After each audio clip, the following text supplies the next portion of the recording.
3.5 centuries before the Protestant Reformation, a wealthy merchant named Waldo sparked a spiritual rebellion that triggered a decades-long crusade. To the Roman Catholic Church, Waldo and his followers were a severe threat.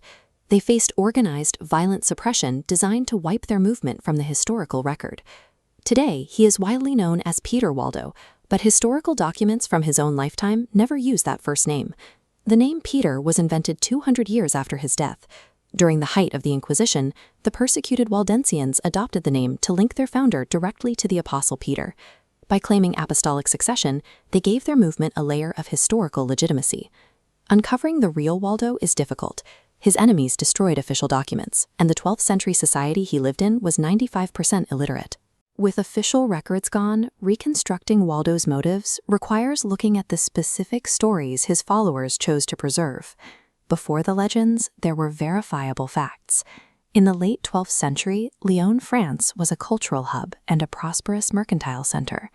In 1172, a severe drought struck France and Germany, creating a famine that hit the region's poorest citizens hardest.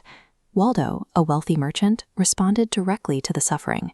Over several months, he gave doles of bread, soup, and meat to anyone who asked, and eventually scattered his money to the poor, liquidating his fortune. He then committed a second radical act. Waldo commissioned scholars to translate the Latin Bible into the regional language of the people so he could study it for himself. His wife and business contacts questioned his sanity. To follow his reading of Scripture, Waldo arranged to provide for his family financially and then distanced himself from them. By 1184, the church officially excommunicated his followers. These recorded actions tell us what he did, but without personal diaries, historians must look elsewhere for the reasoning behind his break from society. This diagram maps out how Waldensian preachers preserved their history.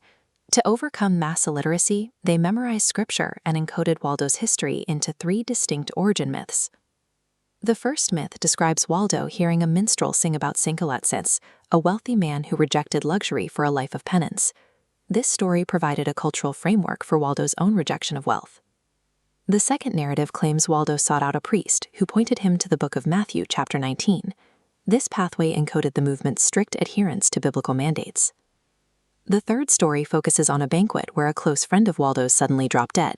This myth encoded the existential urgency of human mortality and divine judgment.